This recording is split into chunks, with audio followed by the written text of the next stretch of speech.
So, all these areas have been massively impacted by COVID-19. So just starting off this interview to us, I want to open up this floor of discussion to both of you. Currently, with how high the cases are, it's on an exponential rise. We're looking at 340,000 cases in the United States currently, almost 10,000 deaths we're looking at. To both of you, what is your strict advice to our audience right now? And there is so much fear and panic amongst population here. How do you address that, to both of you? Yeah, Aditi, you're right there. The numbers are rising, as we speak. And the best way to do that is how everybody's saying is to, isolate yourself and stay distant, socially distance yourself from people. And the best way is to wash your hands and stay clean. And, the worst thing is that we don't know who has this virus or not. Some people can stay asymptomatic or not have any symptoms. Right. So the best thing to do is to just isolate yourself, stay home, keep your hands clean, and avoid, large public gatherings. Yes. Dr. Chawla? I completely agree with what he's saying. I think what a lot of people are misinformed about is how long that this virus can stay alive. We really need to wipe everything down. We don't realize that this can spread even on door handles. Any common thing, even going through the grocery store, I read an article the other day that even things on like a box of cereal, that can hold the virus for so many days. So we have to be very cautious about those things as well. And social distancing is so important. There's a reason why they say 6 feet apart is because, a lot of this can be transmitted airborne. And if you look at something common like a cough or a sneeze, that can go as far as 6 feet. So that's kind of where the 6 foot number, came about. So we really do need to keep distance from each other, at least 6 feet. Let me just try to understand this virus a little bit more. Why is it there are so many uncertainties in terms of the fact that, social distancing is such a prominent aspect of it? Literally the only way to save ourselves, to protect ourselves right now, as we're looking at, is social distancing, which is to literally put everyone in their own places. Could you both reflect upon what is happening on the medicine side, on the vaccination side, the treatments, and why is it that we can only and only right now rely on social distancing? Because some people aren't even following it. Right. From the medical perspective, from the hospital perspective, we're seeing patients come in a lot through our emergency departments with complaints such as fevers, chills, cough, shortness of breath. Those are the common symptoms of this virus. And to answer your question as to why people have to socially distance is because of what Dr. Chawla had mentioned, is this virus is spread through droplets, through air. As we speak, as we cough, as we sneeze. And, when we do that, we usually sneeze or cough into our hands, and our hands touch other surfaces. The next person can go and touch that surface, and the first thing that they touch is usually their face or their mouth without washing their hands, and that's how this virus is spread. So that's the importance of keeping the social distancing.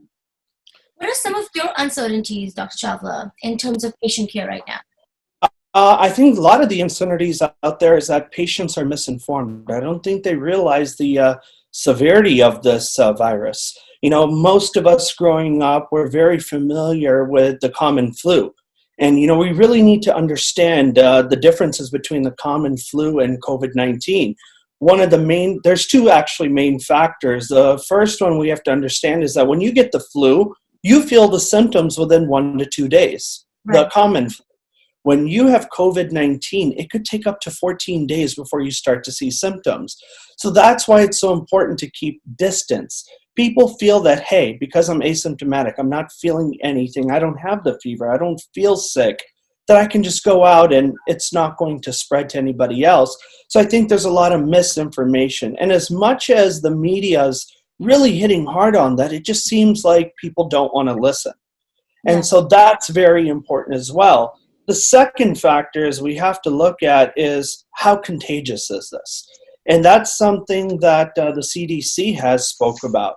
If you look at the common cold, you can spread that from one person to another. If you look at something like COVID-19, one person can spread it to 2 or 3 people.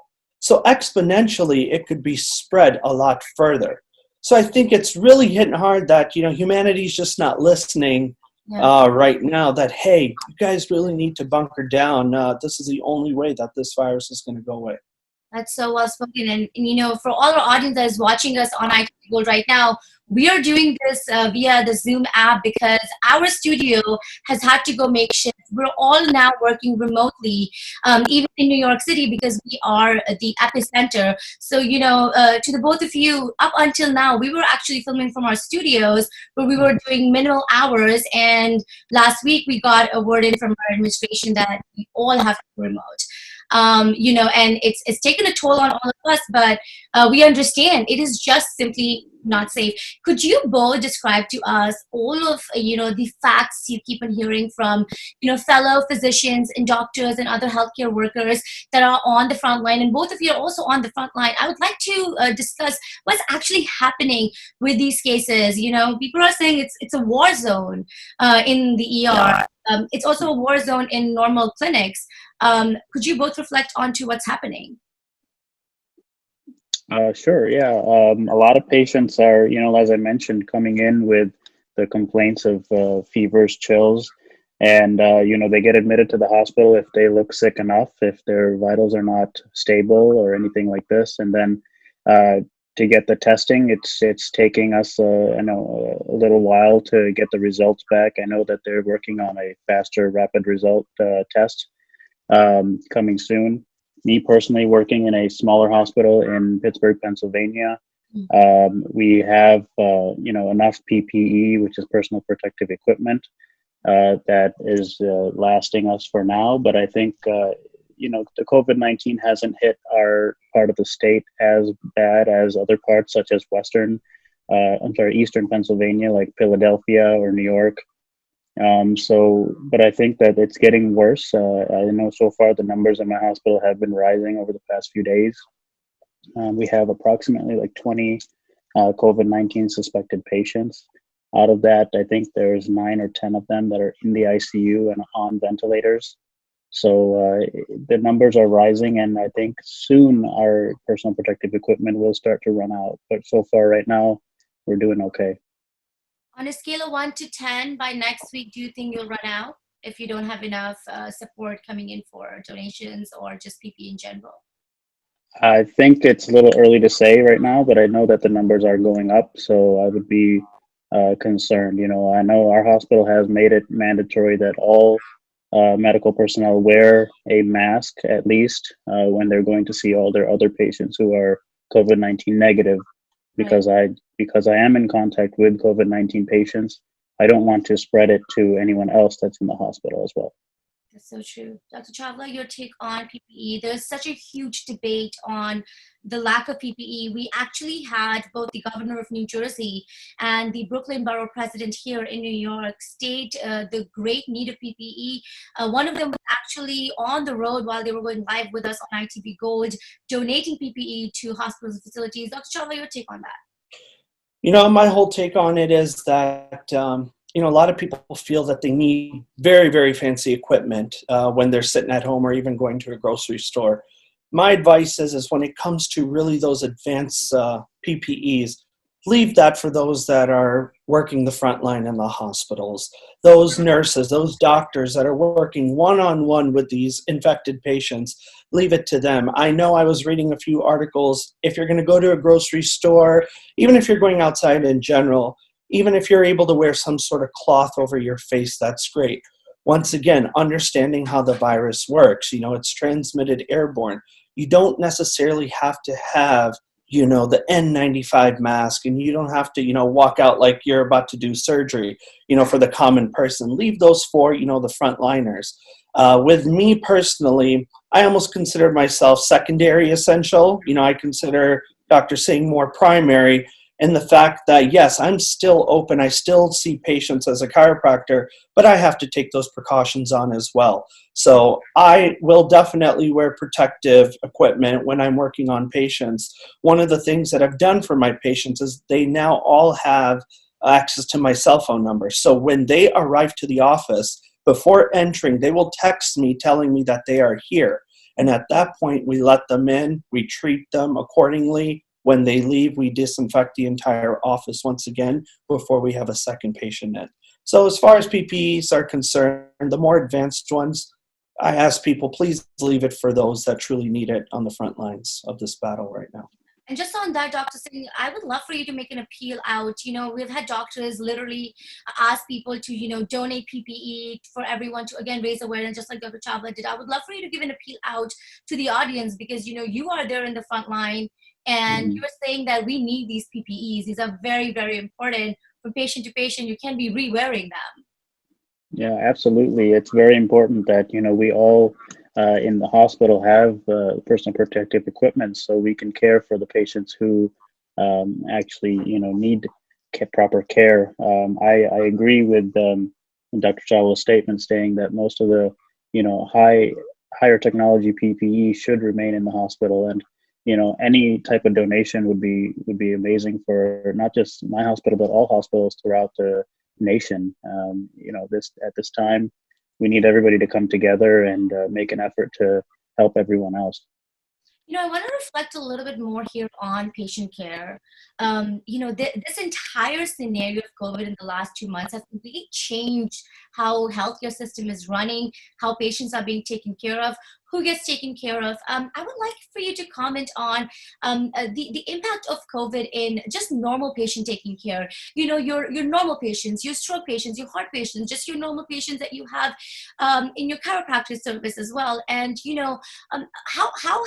how I know you have to take a lot of precautions just treating other patients that are non-COVID, but what does that do to a system when this continues for a month or 2 or 3 at this rate?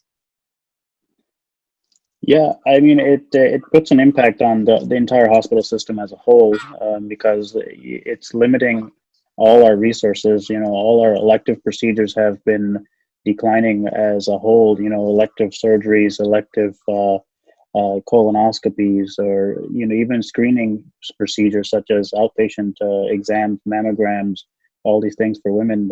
Things are decreasing by the numbers. And that overall, just being able to screen patients is impacting the general population. In terms of normal care, like I said, I have to wear personal protective equipment for all my patients now because once I'm in contact with one patient who's positive for COVID-19, if that patient coughs or sneezes while I'm in the room, that virus can be on my clothes, and be on my gown and all that stuff. So it's best that I keep myself protected and keep my hands clean because I go from patient to patient, seeing 20, 30 patients a day. I want to prevent spread to someone who's asymptomatic. Right.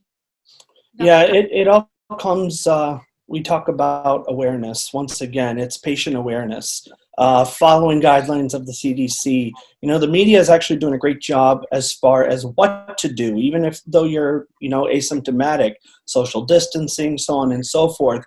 Whereas Dr. Singh kind of works, frontline with these patients that are more acutely affected by this. My job more as a chiropractor is I'm looking more as far as preventative measures. Right. So I try to educate my patients on what to do preventive. And, one of the philosophies as far as chiropractic is concerned are 2 things. Number 1, your body has the capability of healing itself.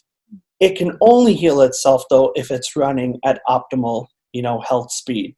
So when I break it down, I kind of say that any sort of disease, any sort of malfunction within the body, there's 3 different factors that are involved. I look at an emotional aspect, I look at a chemical aspect, and I look at a physical aspect. And, there are different recommendations on making sure the emotional, chemical, and physical parts are at optimal, health. Because if those 3 are at optimal, the body will help, fight against contracting this disease. Right. Discussing this disease a little bit more, I want to talk to both of you. Right now, there's so much going on in the news about the new vaccinations that they're working on. They're hoping to, have something out by the month of September, as we keep on hearing. There is that anti-malarial drug with azithromycin that we keep on hearing are some of the ones that FDA is approved for trials. Obviously, some people are saying that, a lesser case of COVID or, could be solved just like a flu. I would like to just sort of open this floor up for, facts that we can learn today. As of this week, what's happening in terms of these treatments that are available, and what do you both hope, they're able to establish through these treatments and processes, and how long do we have to live like this? Some tough questions there. Yeah, I think that the drugs you're talking about, hydroxychloroquine or Plaquenil, which is an anti-malarial drug, is being studied right now. I don't think that there are actual clinical data. It's a little too early to say that if this drug is going to be beneficial for us or not. But people have to realize that this drug also has its own side effects. People who have, pre-existing cardiac conditions, prolonged QT intervals, people who have muscle pain, neuropathy, this drug can worsen that. And right now we're trying to use this medication sparingly just for patients who are critically ill in the hospital and seeing if it'll provide any benefit. I wouldn't give this medication to a patient who is feeling okay but is positive for COVID-19. Just for our Indian community, we'd like to see that let's try this medication and let's see if we'll get better. But I really want to stress that this medication is really being reserved for those patients who are actually very critically ill on ventilators in the ICU, and seeing if it provides any benefit. And in terms of your comment on immunizations, I know that they're thinking of getting this out until September, but we're now just starting to have patients seeing if they can donate plasma and seeing if we can get an immunization made for this medication, for this disease, sorry. But I think it's still going to be a little while before that happens. Last night I was watching on the news, it looks like from the CDC we're hearing maybe possibly up to a year where we can start seeing an immunization. But going forward... You're talking about the I'm sorry? There are these antibodies that you're talking about in the news. You're referring to. Correct, yeah. And I think that it's going to be, going forward that I think they will make a vaccine for this, and I think it'll stick around. You will get a flu shot, and you might even see people getting coronavirus vaccines too. Wow. Yeah, I would say there are three things that kind of make this COVID-19 scary right now. And you guys kind of touched on most of those points, but just to break down again, those three things is, number one, there's no vaccine right now. And even when a vaccine is created, they have to be tested through randomized controlled studies. These are words that come out of Dr. Fauci's mouth himself, that they have to go through these randomized controlled studies before they can be set out into the public. And then the second thing is that we've never seen anything like this before as far as COVID-19 is concerned. So therefore, you touched upon antibodies. Well, your body will eventually create those antibodies. Like I said, your body has that power within itself to heal itself. So your body, when it recognizes this COVID-19, eventually it will create those antibodies. But since this is kind of the first time we're really seeing this as a pandemic like this, it's going to take time for those antibodies to really kick in. And then the third factor is right now we don't have a true control on it. It's not about, hey, this is a cure, this is how we're going to treat it. Everything at this point is all about preventative measures, and we have to practice those. Otherwise, this is just going to continue to grow. From what I've read, I would say 10 or 20% of people maybe have it right now. What's going to happen is once this whole quarantine's over, people are going to want to go out. Hey, I'm going to go travel. I'm going to go do all this fun stuff again, realizing that there's still infected people out there again. Now, this is just my personal opinion, but I feel there's going to be a second wave of this again because of that. And until I would say 70 or 80% of the people go through this cycle, we're going to have to deal with this whole cycle ourselves as far as social distancing is concerned. You just brought up a really excellent point. I had the honor of interviewing the director for Harvard's Global Health Institute, Dr. Ashish Jha. He's a very prominent doctor who's working very closely with all the research that's happening. And he said that there would be a second wave of coronavirus. Not only a second, he's anticipating a third wave. And he sees this going for about 12 to 18 months. So, he basically sent us a very alarming message that we need to take this very seriously. This brings me to the fact that, right now we are talking about April 15th, which is supposed to be the peak, of this coronavirus right now, especially in the Northeast as we're all located in. This week, they're saying it's supposed to be the saddest week, as we're saying, in the United States, just due to the amount of deaths that have happened here. It surpassed 9/11. It surpassed Pearl Harbor. Could you both reflect on to what is exactly going to happen at this peak? And suppose we reach this peak, April 15th, what am I looking at right after that? Like, what happens right after that? I think right now we're just preparing for this peak and the highest numbers of cases and deaths, but what after? Yeah, I think after we have to continue to keep, pushing on with social distancing. I think just because the disease has peaked makes people feel comfortable, like, okay, we've hit the worst and we can relax measures a little bit. No, I don't think that's the case. I think, as the Harvard director was mentioning, that there might be a second or third wave, as Dr. Chawla also mentioned, that could very well be a possibility, because there are people who are still sick from this virus or who don't have any symptoms. So if we start to relax measures a little bit, the wave can come back again.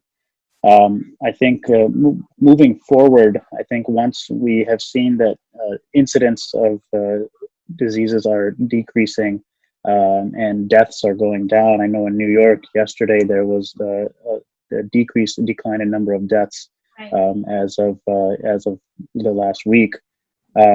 I think people still have to continue to have social distancing and still isolate themselves as best as they can. Continue to use face masks where they can. Continue to wash their hands. This disease is never going to end. Like the influenza never ends. Every year we all recommend everybody get a flu shot. Everybody go and get. If you're sick, stay away. Stay away from family. Try not to infect anyone. I think moving on, where this is going to be a new social norm, that coronavirus is also a virus that can make everyone sick. Right. And Dr. Shabbat, quick question before you answer that. Do you think nutrition and building immunity is going to be a huge part of this? Absolutely. And that's something I do want to, touch up on. As I told you, with our philosophy in chiropractic, the three things we look at is, an emotional, a chemical, and a physical aspect. So I'm going to give recommendations, pretty much on what you can do to build up immunity. As far as emotional is concerned, a lot of people I know they're missing their friends. The social distancing is really bothering them, but they have to keep their stress down. The more you are stressed, the more your immunity is going to continue to go down. So keep yourself busy with activities at home. One thing is like yoga, meditation. It's very important on the emotional aspect. We really take care of ourselves. Secondly, we have to realize online there's so many counselors that are out there. Take advantage of that. If you really feel you're really down, you're mentally going to go down, but you got to realize your immune system is going to go down at the same time. So if you need help, yoga, meditation, online counseling. Then if I look at like a chemical component, we have to look at our diet. We got to make sure we enrich ourselves, especially they've mentioned vitamin C's and vitamin D. Overall, make sure you're eating correct. If you're not eating correct, that can bring your immune system down as well. Just because we're in the social distancing moment right now doesn't mean you can't really go outside. Get some sunshine. It's the one way to get vitamin D in your system is go out, get some sunshine. It is recommended to do it between 8 a.m. and 11 a.m. That's when your body really absorbs and converts for vitamin D. Anything after that, they say it's actually more harmful because of the UV rays. So between 8 a.m. and 11 a.m., try to get maybe 20 to 30 minutes of sunshine at that point. And then as far as physical components are concerned, stay active. You want to make sure you're exercising. And secondly, sleep. Make sure you're getting plenty of rest. If you're getting plenty of rest, your immune system's going to grow, your body's able to regenerate. So those are some of the recommendations I have as far as those are concerned. This brings me to a couple of questions we've had from our audience that I love asking both the doctors. Number one, we are seeing a lot of concerns from patients that are South Asians and have chronic illnesses and diseases. So we're talking about heart diseases, lung diseases, hypertension, cholesterol, things that are very, very common among South Asians. Advice to when you should really go see a doctor. And it's a two-part question. If you're feeling sick, should you truly go see a doctor or wait to see where the symptoms are going? Number two, your follow-up appointments, especially, some people regularly visit the chiropractor and they just simply cannot function without it. And I'm sure you must have patients like that. Or some people have to regularly see their internal medicine doctors as well. Should we keep up with those appointments? Two-part questions. I would love for both of you to address that. Sure. I 100% agree with you about seeing your primary care doctor. It's very important to have those chronic follow-ups, but it's also important to get in touch with their office and see what their rules and regulations are about when to follow up and how often to be meeting. If doctors can manage chronic illnesses via, nowadays everybody's using telemedicine, or have their office numbers on their cell phone. Just try to get in touch with your primary care doctor and see when's the best time to follow up. And in terms of, you had touched base on our South Asian community having a lot of comorbidities or chronic illnesses.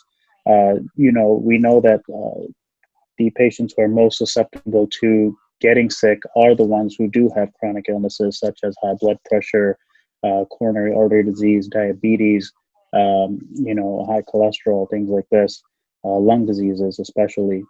So I'd recommend, if you're feeling sick, to try to distance yourself, try to stay hydrated, drink plenty of fluids and water. If you have any fevers, try to take some Tylenol. But, if your things are looking south, like your blood pressure is dropping or your heart rate is going too high, you're becoming very short of breath, up to the point where you are gasping for air, then this could be more serious, and you definitely need to go to your local emergency room and get checked out. Yeah, absolutely. I know my personal health insurance, I received emails from my primary care physician that they are offering telemedicine. So I think if you're feeling a few of the early symptoms, feel free to take advantage of the telemedicine aspect. I know a lot of doctors are available through virtual. So take advantage of that first. And like Dr. Singh has mentioned, if you feel this is truly an emergency, and I know urgent care's emergency rooms are open, but once again, it's all about self-awareness. I know a lot of us are going through this panic mode. So we really just have to step back, kind of be self-aware about our symptoms. If this is something we can take care of on our own, we can boost our immunity, do things at home to prevent these to happen in the future. And then at that point, step 2 is telemedicine. And then if it gets worse than that, then reach out, to the frontliners that are out there. But you're both seeing patients right now. Yes. Yes. And mine are very restrictive. I will talk to them prior to their visits, even if they are reoccurring patients in my case. And we will call them to come in for their appointments, but we will kind of go through a process. We'll ask them, are they feeling any symptoms? Are they feverish, coughing, sneezing, so on and so forth? And if we feel, the green light for them to come in, then we go ahead and create their appointment. Wow. And one of my most asked questions by any person in the audience is, should they now wear a mask? Is it important to wear a mask if you do not have any symptoms, you're not feeling well, or no, you're feeling okay, but you want to just go outside? Would you recommend that they wear a mask and gloves? Those are the two things we keep on saying around New York and New Jersey. People are wearing them. Some are just wearing surgical masks. Some are wearing N95s. I would like both of you to address on that as well. Sure. I think right now the CDC had just made it mention that everyone who even is asymptomatic should be wearing a mask. And I tend to agree on that, because we don't know who has carrying this virus or not. So it's really important, even if you're feeling well, we had mentioned this earlier, to try to protect others, even if you feel okay. There's always a chance that, young, healthy people don't have any symptoms. They feel just fine, and they have a tendency to want to go outside and, meet with other people or go for a walk or anything like this, or go to the grocery store. I think it's best if you go to these public places to keep your hands and mouth covered. Right. Yeah, self-awareness, definitely. Once again, yeah, you should wear a mask. You should be wearing gloves, even going to the grocery store. But at the same time, we have to make sure we're protecting ourselves at the same time. I witnessed it myself in a grocery store where people are wearing a mask and they are wearing gloves. The mask was down, and then they went ahead and coughed right into the glove. So, sometimes we forget that, yeah, we're wearing these gloves, we're wearing these masks, but then we're forgetting, everything else that we're supposed to follow. So we have to make sure if we are wearing these masks, we are wearing these gloves, we use them properly.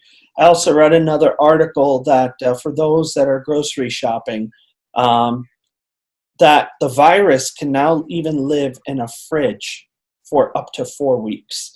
So they're now recommending those who buy grocery, from the bags to boxes, anything that you buy and you bring home, you should actually disinfect it before putting it into your fridge.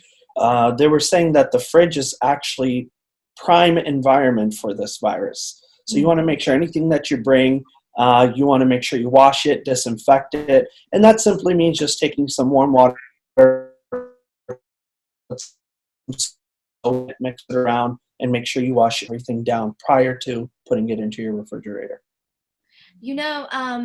I know we're coming towards the close of this interview, but I kind of would like to address this one thing. It's very important.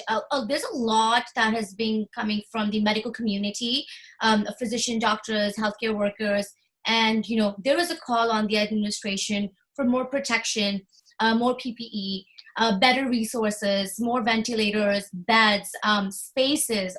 We're seeing the Jacob Javits Center here in New York being converted into a center for coronavirus, patients. What would you both say to the health administrations and just your local, state, and federal officials that are working, to provide these resources for frontliners such as yourselves? And also, what is needed in the healthcare system according to the both of you? Personal opinions, we understand. Yeah, first of all, I just want to thank everyone for putting out their best effort and helping. I know a lot of various companies out there, Tesla, GM, all these companies are volunteering to make more ventilators and, ship these out to various hospitals who are in need. So thank you to all our health officials. Thank you to all our government officials who are on the front lines as well, just alongside of us and making this a global impact. Appreciate that. Yeah, I appreciate them as well, and I think it's all about unity at this point. We have to work together as a country, from private entities like Dr. Singh has mentioned, GM, Ford. They're out there willing to create these ventilators. So when it comes to private entities, we've got all our healthcare practitioners, and most importantly, our government. Coming federally and even on a state and a local level. As long as our government, as long as the healthcare workers, and as long as these private entities can all be on the same page, I think we'll be able to tackle this problem. But everybody has to be in sync. And as far as personal opinion is concerned, there are going to be those that feel they have more power than others. But at this point, I think we need to focus on humanity, and we need to focus on unity. Definitely. I would like for you to, your last address be towards your medical community, fellow medical workers, healthcare workers, first responders, police department, everyone that's involved. I would like both of you for you to give a message out to your fellow frontliners. All of you are really working it, risking your life for the well-being of the community. And I truly appreciate your time today on ITV Gold. Just one last message. Sure. As from the beginning of medical school, we always, as physicians, made a goal to an oath to do no harm. And I see a lot of people on the news, on the media, just even my coworkers, working hard and helping out and reaching out to one another and seeing if anyone needs assistance. And it just makes me feel proud to say that I'm a doctor. And I'm helping out in this time. Thank you to everyone. Yeah, same. I want to thank all the frontliners that are out there, and just remember, we need more positive reinforcement in this world. We need more humanity. We need more unity. And these healthcare providers, I mean, the amount of compassion. This is why they went to their health school. Whether they became a medical doctor, whether they became a chiropractor, a nurse, so on and so forth. This is why we went to school. So at the same time, when you're doing this work, as long as we keep a positive vision, we're there to support each other. I think eventually we're going to fight this down.